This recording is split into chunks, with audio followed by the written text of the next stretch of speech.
Mas eu acho que tem que legalizar porque todo usuário de drogas é uma pessoa que precisa ter os seus direitos respeitados, as suas liberdades individuais, né? No mundo inteiro a gente sabe que existe essa corrente de direitos civis há muito tempo, né? E eu acho que não existe motivo para proibir uma coisa que está causando dano somente a mim mesmo, né? No caso, eu que sou usuário, né? Por isso que eu acho que tem que legalizar. E é importante porque quando a gente tira o usuário da ilegalidade, a gente para de tratar ele com política de segurança pública e começa a tratar com saúde pública. Então a gente vai observar as pessoas que estão fazendo abuso da substância, porque é possível fazer o uso sem fazer abuso, e aí a gente vai tratar elas e não vai prender elas, encarcerar, botar 15 anos na cadeia, e até porque a gente sabe que quem vai para a cadeia é quem é pobre, preto, ou no caso de determinadas situações, as mulheres também, como a gente vem observando nos últimos tempos. Tá. Porque a gente tá fumando baseado, a polícia chega, a gente sofre um baculejo e a gente já é preso, saca? Tipo, não tem uma conversa, já é forma de tratar, e a gente é posto numa cela com outras pessoas. Tipo, é uma questão assim de desumanização geral. Então eu acho importante mesmo legalizar e principalmente descriminalizar, porque quando a gente fala de descriminalização, a gente está falando da população negra. Gente negra está sendo presa, sendo morta enquanto a guerra às drogas.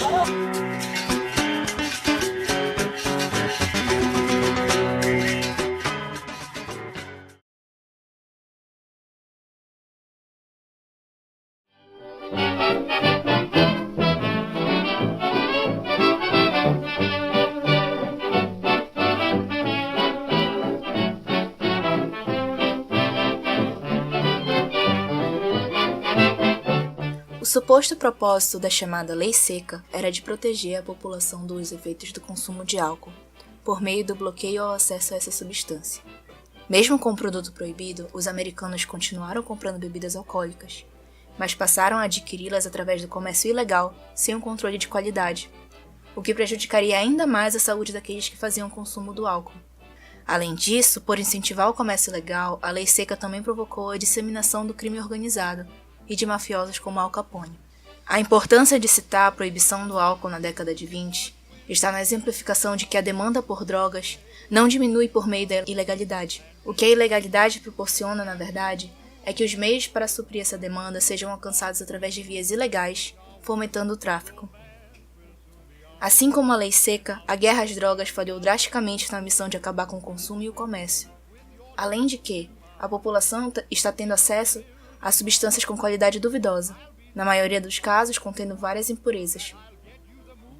O resultado dessa política repressiva foi a promoção do tráfico, os aumentos dos índices de violência, o encarceramento em massa, desestabilização política e abusos sistemáticos dos direitos humanos, além de desperdício de verba pública em uma política falha que afeta negativamente a vida de milhares de pessoas e cria e promove poderosas organizações criminosas.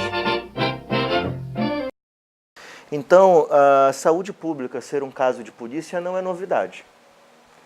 Antes dos dependentes químicos de crack serem expulsos, né, a toque de marcha e de polícia pelo governo Dória da Cracolândia em São Paulo, que é talvez o nosso melhor exemplo contemporâneo do que é a criminalização de uma questão de saúde, especialmente uma questão social, né? Antes de um misterioso ônibus que ninguém sabe de onde vem, mas que é guiado pela Guarda Municipal de Belém, né, transportar pessoas em situação de rua, botar para dentro do ônibus e colocar ou em Ananindeua ou em Mosqueiro,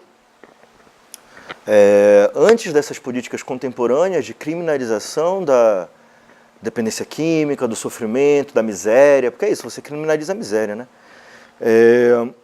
Existiu, por exemplo, a questão da vacina, né? Então o Brasil viveu um negócio que se chama revolta da vacina, né? A polícia obrigava as pessoas a se vacinarem. Se elas não se vacinassem, elas seriam presas, apanhariam, independente do seu contexto cultural, independente de elas quererem ou não ser vacinadas. Então é bom a gente olhar com carinho para a revolta da vacina para poder entender o que é o João Dória, o que são as gestões higienistas que ocorrem hoje no país, porque é a mesma política. A gente dizer que é ponte para o futuro, na verdade você está fazendo coisa de 300, 200 anos atrás, né?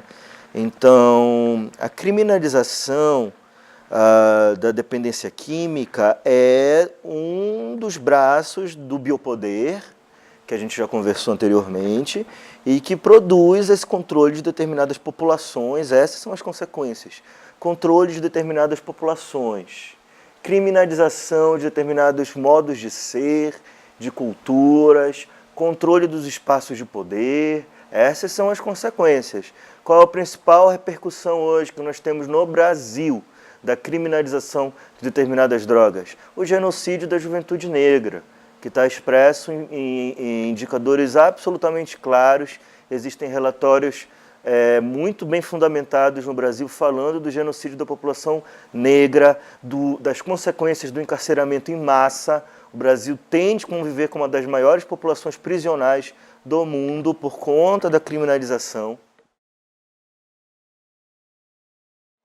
A redução de danos é uma prática utilizada no mundo inteiro e que tem origem com os dependentes químicos de heroína e também com a questão da transmissão sexual do vírus HIV.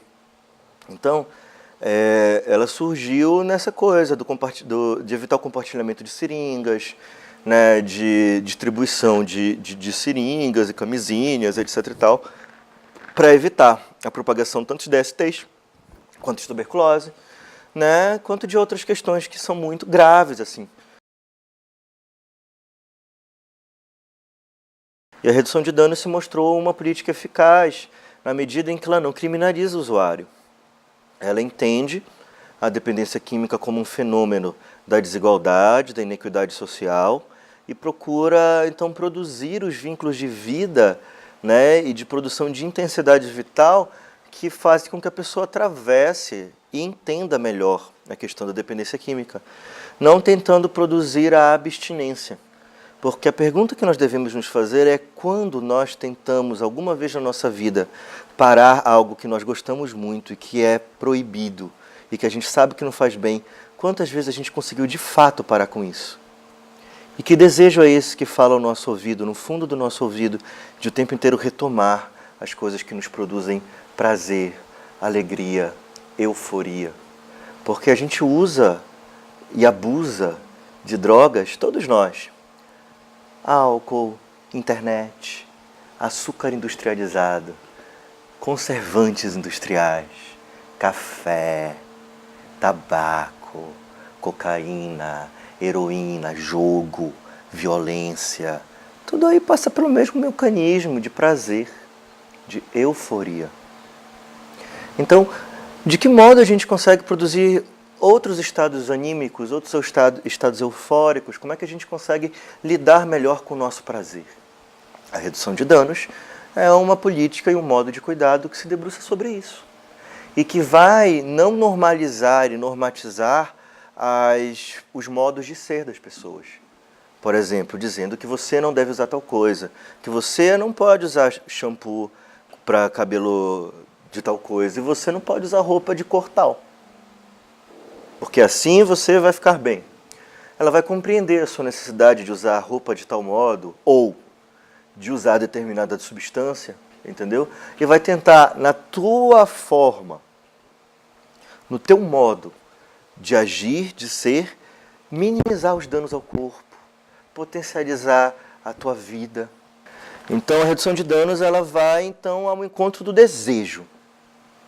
E encontrar o desejo das pessoas é também encontrar o desejo de produção de um outro modo de vida, né? Tanto no seu quanto no seu contexto cotidiano, das pessoas, da sua família, da sua comunidade, né? E aí a gente precisa se debruçar também, né, sobre o que se chama do debate do direito à cidade.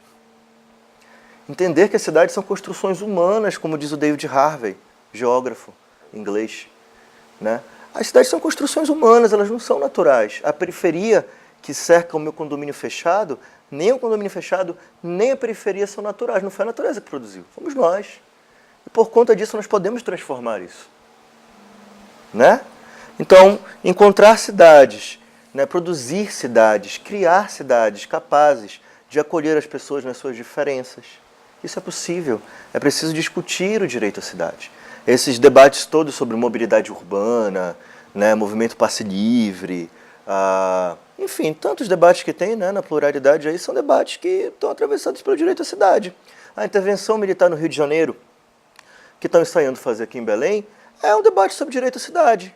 Qual cidade você vive, qual cidade você vive, qual cidade você vive, né? As nossas cidades não são iguais. E falar de direito à cidade é falar de política antimanicomial, que é a política nacional de saúde mental, a política que destituiu os manicômios no país, é o lugar de onde eu falo. Eu sou médico, ativista da luta antimanicomial, é por isso que eu falei todas essas coisas. Entendeu? Porque eu trabalho pelo fim dos manicômios, que não é o mesmo que o fim da psiquiatria, que não é o mesmo que o fim da medicina, que não é o mesmo que o fim da saúde coletiva. Pelo contrário, é a afirmação de uma saúde coletiva, é a afirmação de uma medicina, é a afirmação de uma democracia, entendeu? Que seja capaz de encontrar a pluralidade das pessoas, quer elas estejam numa boca de fumo, quer elas estejam numa universidade, quer elas estejam numa aldeia indígena, entendeu?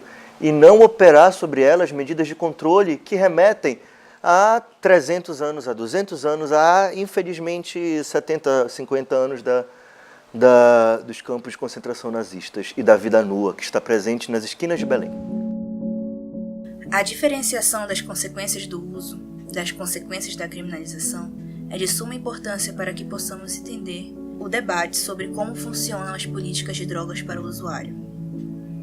A criminalização e a consequente promoção do tráfico e da guerra às drogas geram mais problemas do que aqueles que eles tentam resolver.